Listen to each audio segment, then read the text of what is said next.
I'm going to say is we need to start thinking about what was coming up in our lives in 2006. So really quickly, I looked at the transits and we had Neptune in Aquarius in 2006.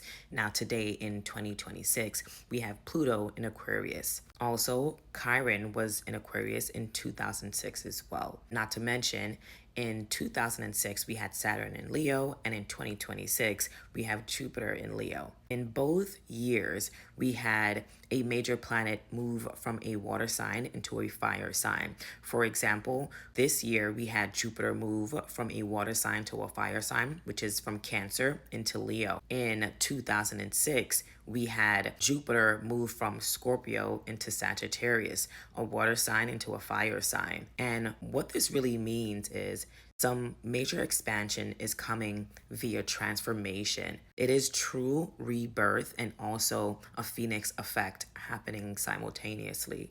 And another thing that I wanted to point out is the role in which Aquarius energy plays into this. Wherever I see Aquarius dominating the air in some capacity, I know that things are going to be very future oriented, very divergent, very rebellious, slightly unpredictable. It is going to be truly a Game of Thrones, lots of plots, twists. The flavor and the theme of the year is FAFO.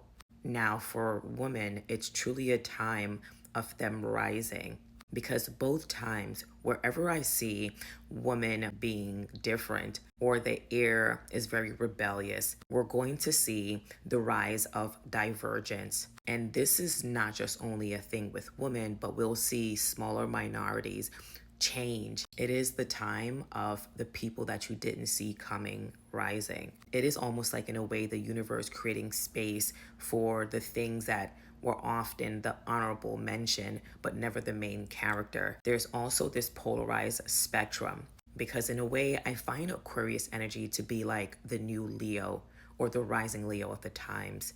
If Leo energy is all about, being performative, the perfect infrastructure and the representation of it, the Aquarius energy represents the way in which things can still be perfect, but perfectly imperfect. It is future thinking and thinking of the ways in which things can be different. True ingenuity.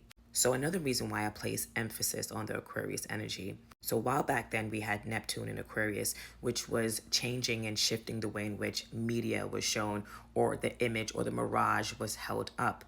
This time with Pluto in Aquarius, the thoughts and the visions of the 2006 Neptune in Aquarius time are the things that are happening in real life and in real time today. Not to mention, we have the nodes approaching to Aquarius and Leo spectrum. So what we're going to see is still big Leo behavior, but through its sister sign, which is Aquarius. I think we're also going to see a lot of the changes be more metabolized much quicker and much rapidly. They say that this is a time of the celebrities and the stars falling, but what you'll also see at the same time is new stars, influencers, divergence rising. In a way, I think if I can categorize what this energy is like, it's almost like seeing a balancing beam or a spectrum vacillate between the 10th house and the 12th house.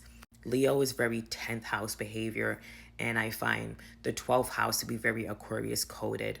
And just think about that in a sense when we know about people with a 12th house sun versus someone with a 10th house sun. Both can be perceived as stars, but for different reasons, right? So I say this all to say, what is coming up for you guys? What was your life like in 2006? Because also Saturn was in a fire sign, even though Saturn is in Aries now, also a fire sign. But the major changes that was happening at that time, some of us may be too young to remember, but I need you guys to think, okay? So let me know, comment below.